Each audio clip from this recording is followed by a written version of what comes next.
All right, we're live. It's Wednesday. It's DGen Day, and we are back with another episode of Go FUD Yourself. Quick shout out to our friends from DGen Roundtable. Sending Man is sick as a dog, so get better, bro. But also, don't live where it's 10 degrees. It's your first mistake. Come on. Isn't that Fahrenheit? What is that in the rest of the world? Regardless. 10 freedom units. Even 10 Celsius sucks. I'm in a t-shirt. It's like 5 degrees today. You're wearing shorts. It's a pool day in Canada.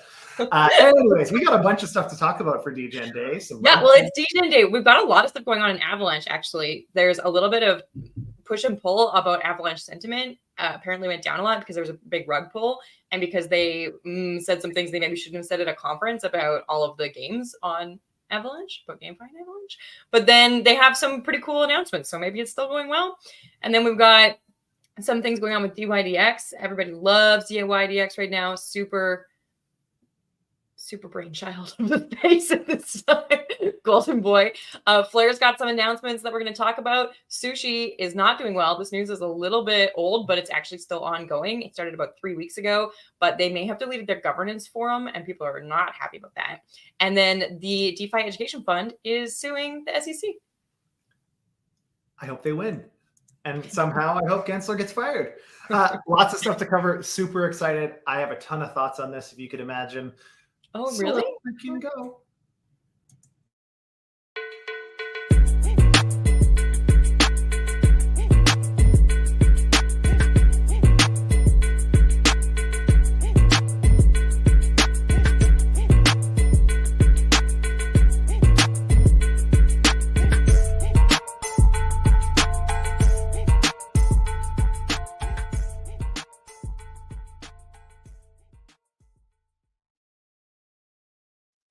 Once SBF is in jail, we're going to have to get a new open air.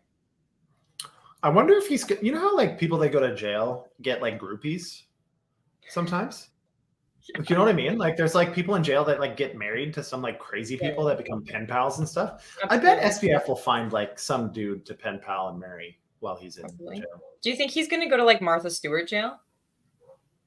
I don't know. I'd send him to Siberia if it was me, but I mean, that's maybe why you're not running our judicial system. All right.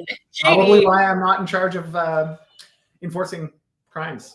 Hey, JD, you're always bullish on Avalanche, but they maybe have some low sentiment right now. What's going on? Yeah, this is an interesting one. This is part of why we do the show, in my opinion. But anyways, a recent rug pull on the Avalanche network has shaken investor confidence, leading to a decline in sentiment surrounding AVAX. The Sender project, suspected of executing a rug pull, raised concerns over transparency and financial integrity, causing a drastic drop in its valuation. This incident highlights the risks associated with meme projects and raises doubts about Avalanche's ability to vet and support legitimate ventures. Despite the setback, increased activity on the DEX platforms like Trader Joe offers a glimmer of hope. Can recovery efforts restore investor trust and revive AVAX's reputation? And I should do this for a living. Just read articles.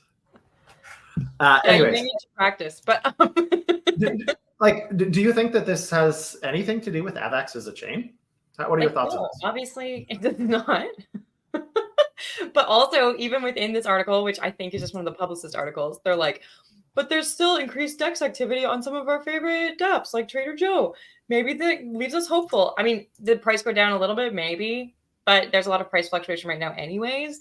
There's rug pulls on every network. It's something that we see in DeFi. It's something that we'll continue to see. I mean, there's scams on fiat as well. It's not like this is unique to this space. And I don't know. I didn't see a huge dip in. We had a much larger rug pull of Bald on base. Yeah, that's right. It didn't get this kind of fanfare.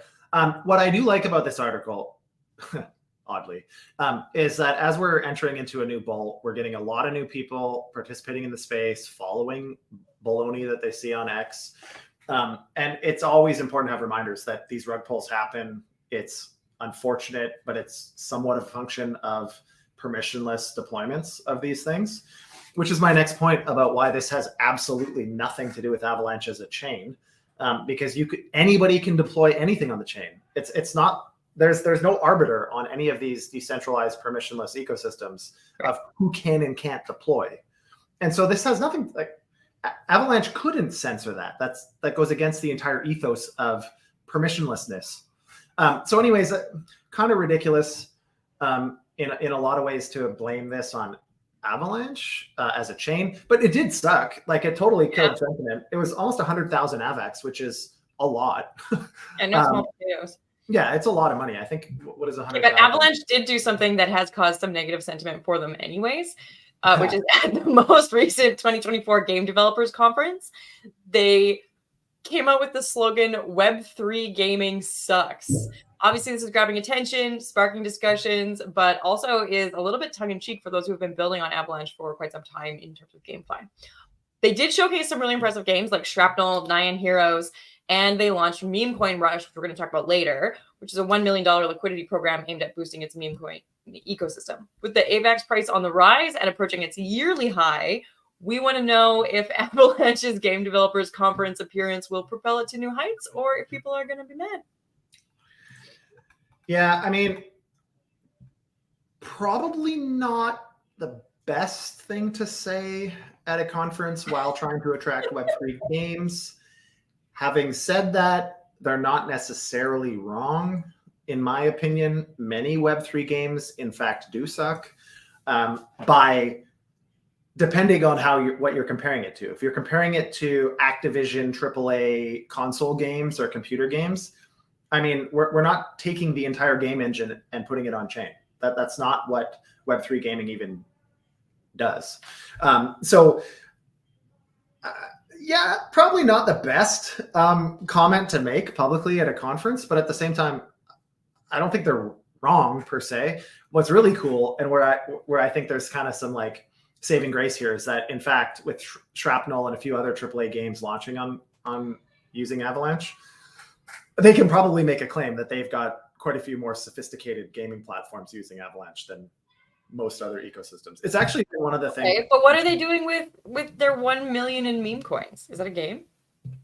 What? That's the next article. Let's go. Well, why are you moving ahead here? I wasn't done with this one. Okay, but seriously, all press is good press. So they say something stupid, everybody's talking about it.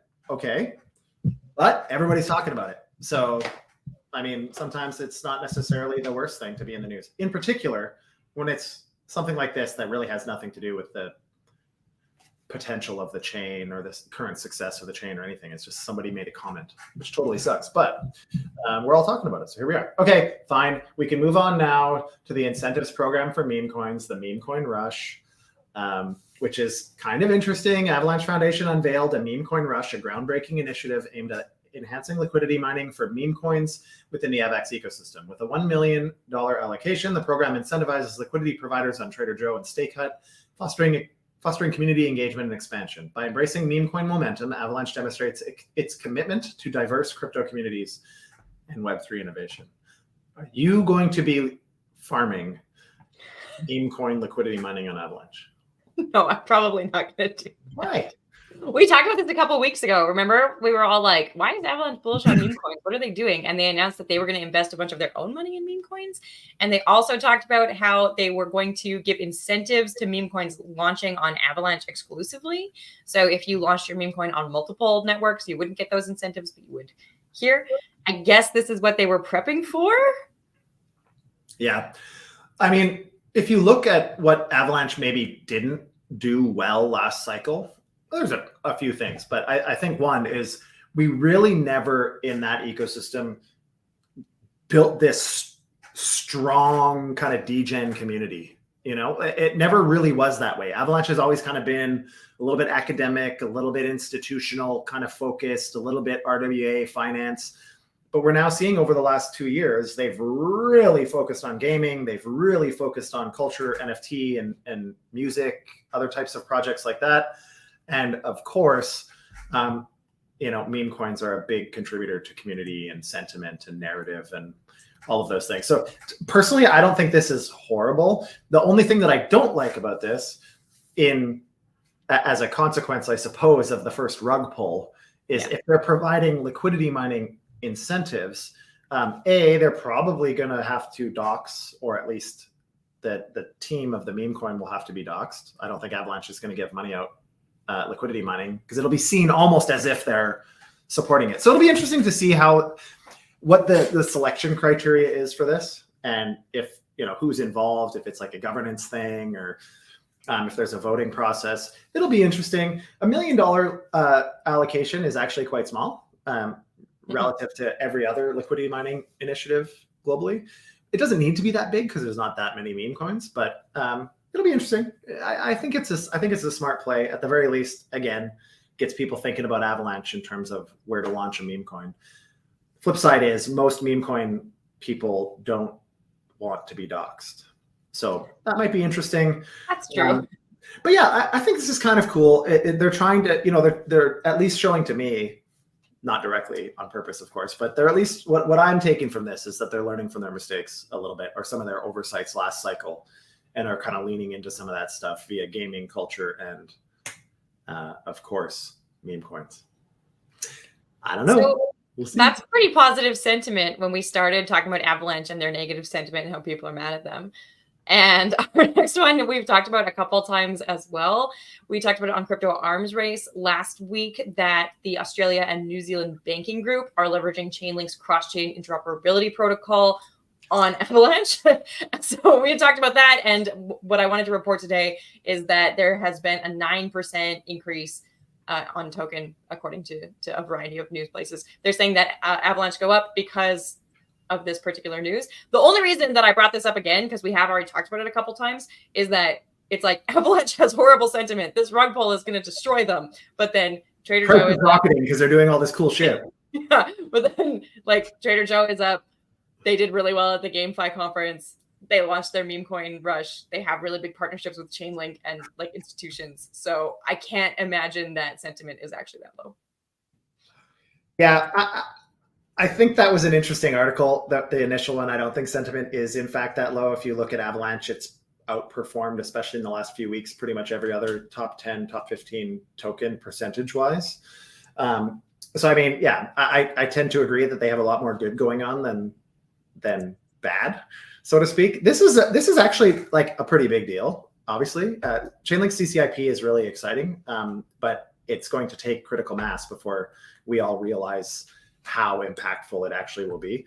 So this is huge. I think Avalanche has done a lot of stuff that people don't find super sexy per se, in that they've focused on RWAs, they've focused on, you know, institutional with Evergreen and Spruce and some of the tooling for subnets and different things. And this is just finally an example of very large institutions, Chainlink, banks of major banks in Australia and New Zealand now using the blockchain and the service.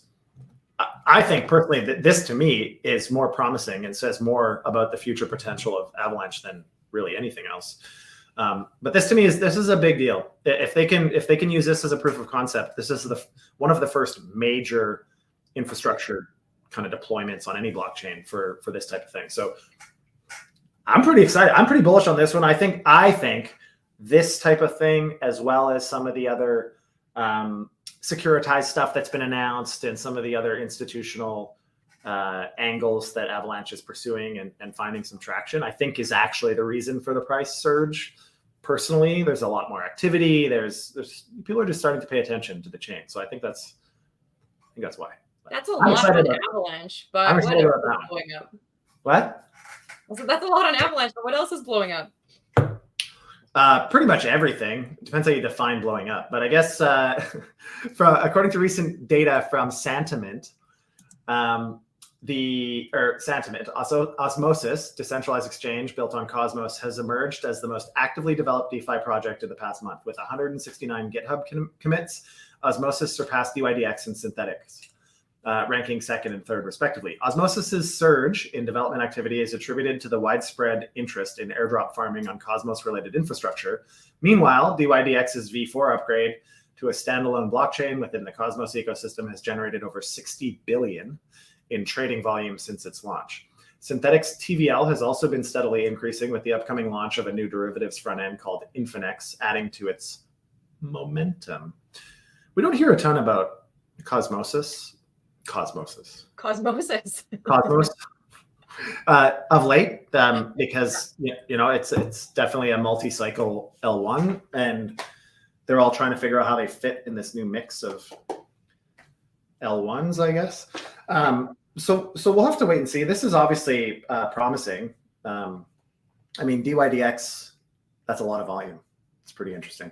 That's a huge amount of volume. So their V4 upgrade generated 60 billion in trading volume since the launch. That's a huge number.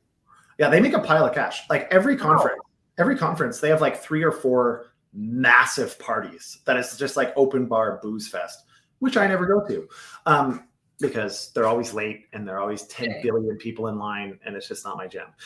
Having said that, they do a really good job, dYdX, of engaging the degen crowd in the space. And as a consequence of that, over the course of multiple years of doing it, they're building really good momentum, and people trust dYdX, and people are willing to use them.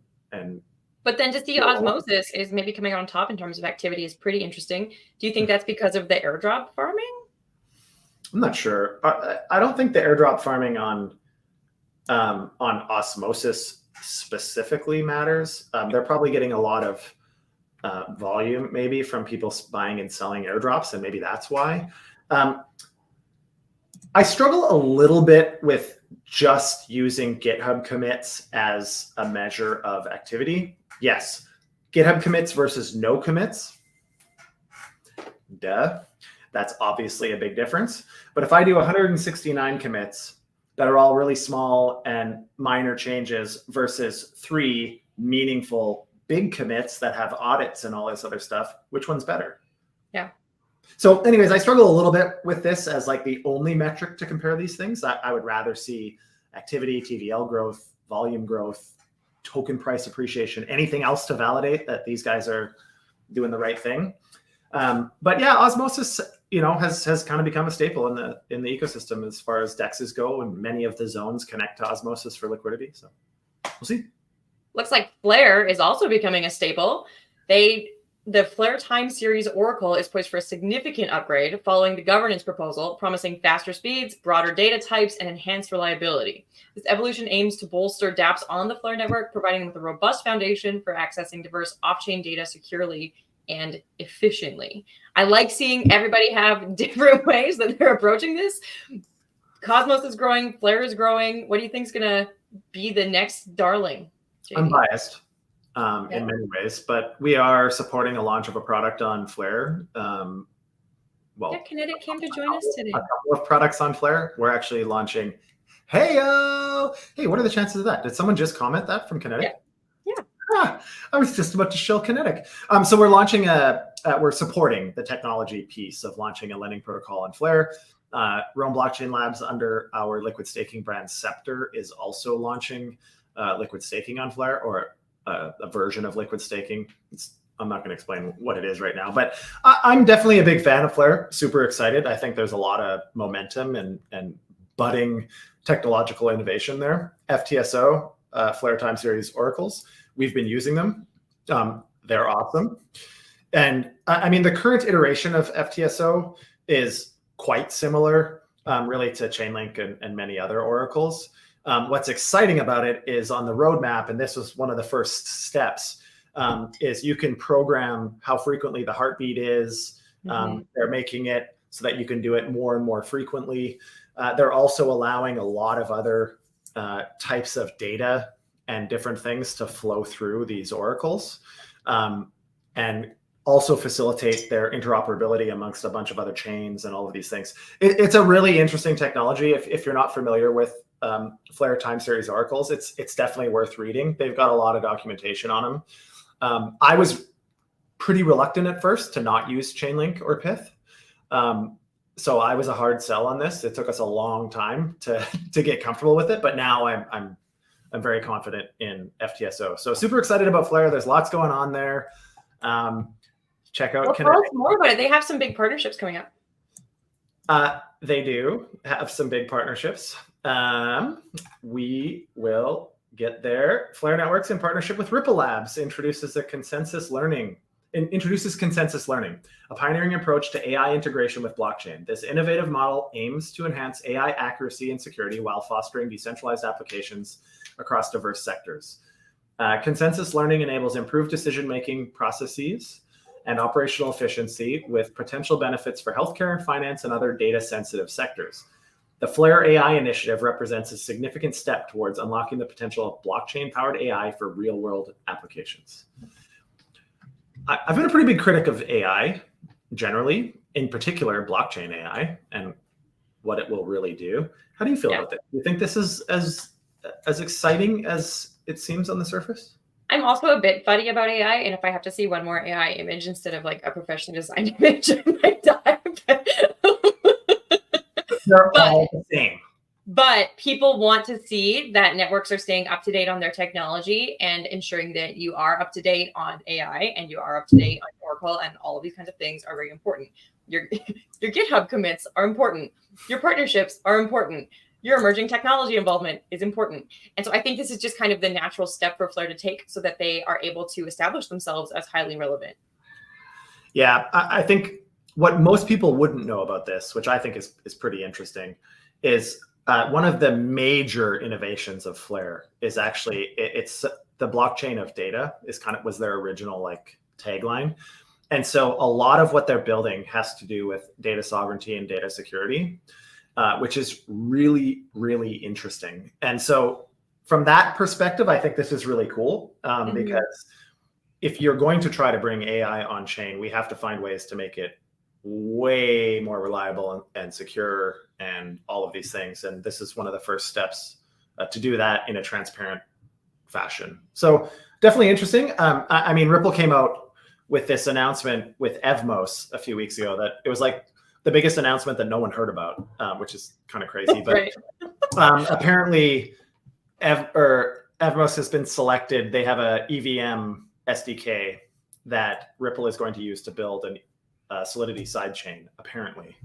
That was like a huge announcement that no one really seemed to hear about. And I kind of thought, ooh, when Flare launched, their big thing was alignment with Ripple. Like Ripple holders got a lot of Flare airdrops and all of these other things. That was kind of one of the ideas.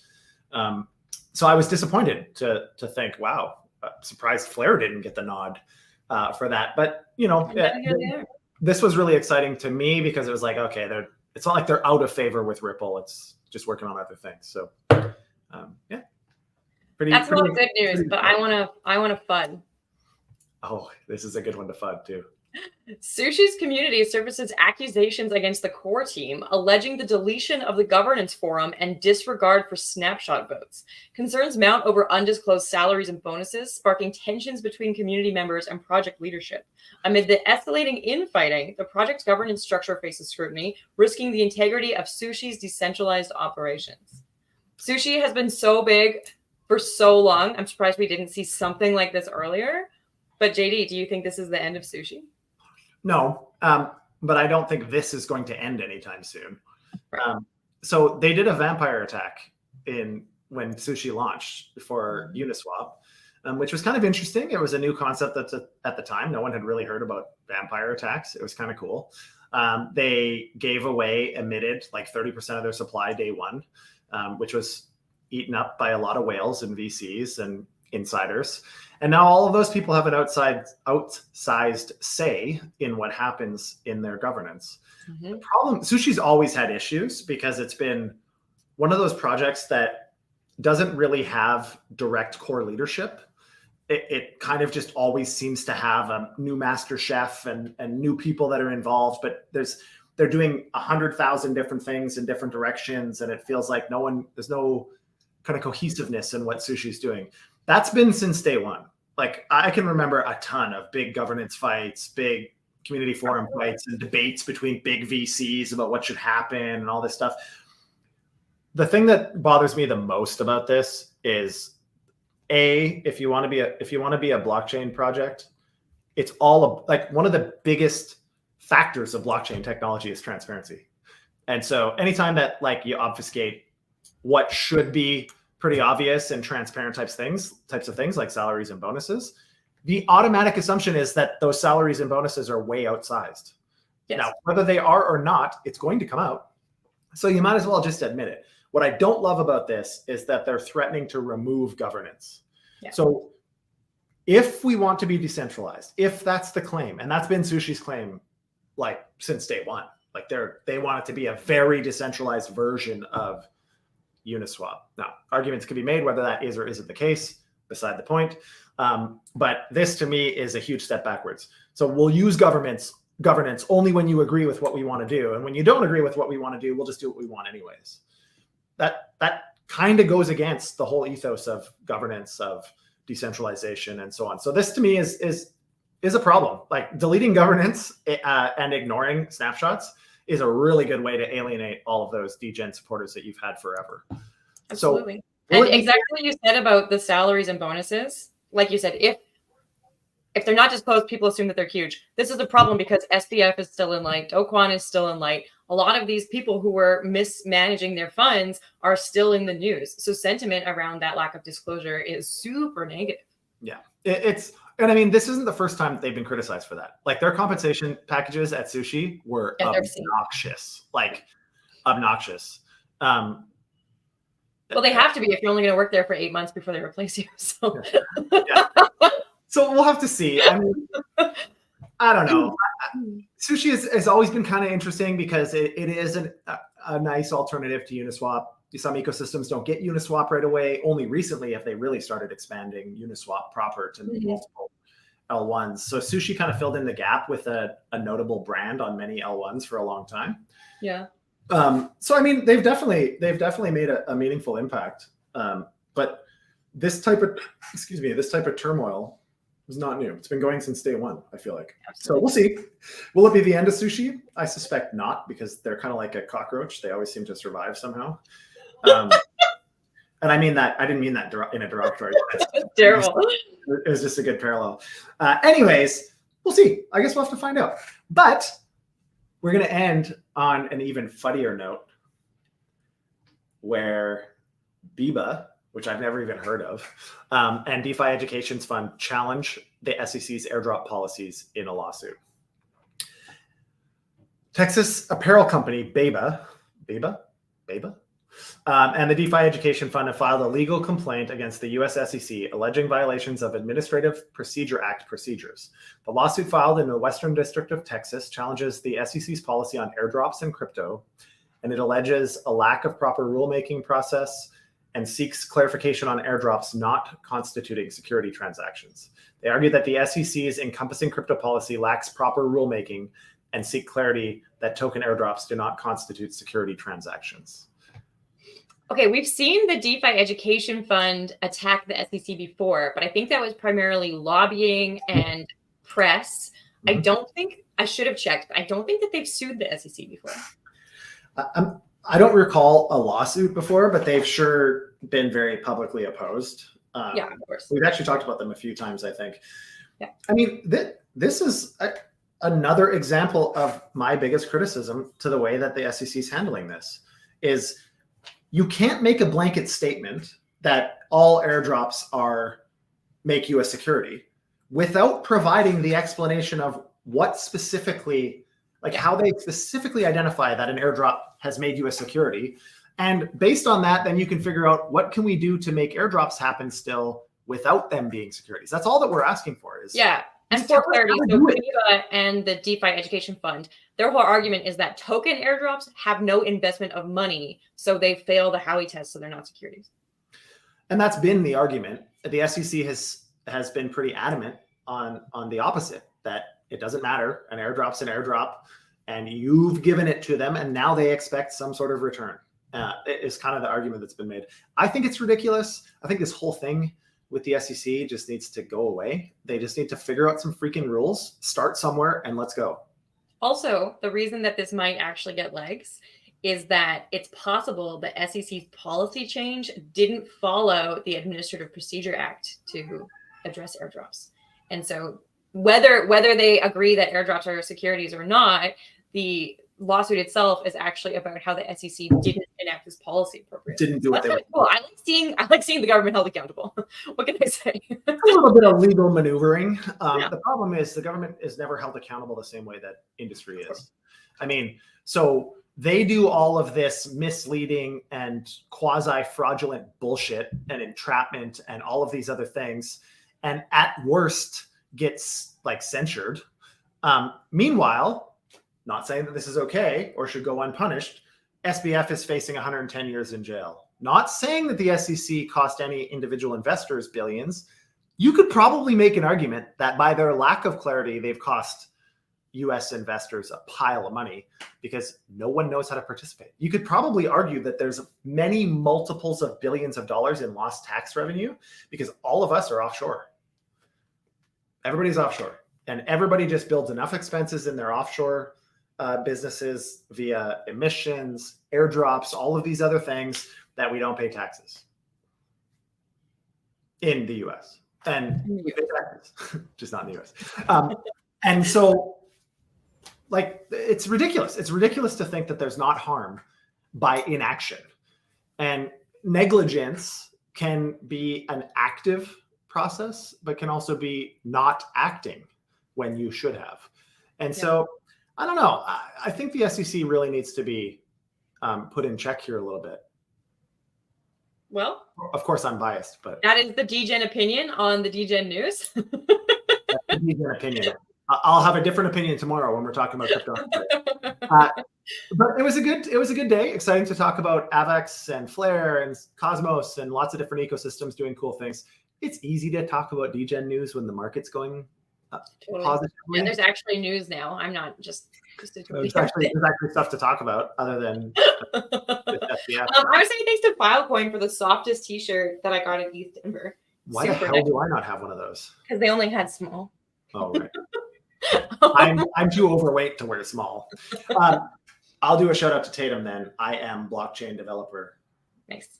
I'm not actually. So it's like kind of false advertising. We're a live show Monday to Friday, 12:30 p.m. Eastern. Like, share, bell, subscribe, do all that shit. Tell all your friends.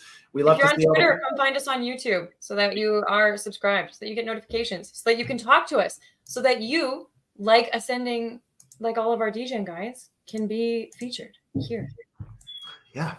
And if you want to ask questions, we do monitor our producers, and Ceara and I both monitor the questions during the pod. So it's gotta be love to have people asking meaningful questions or suggesting ideas for reporting.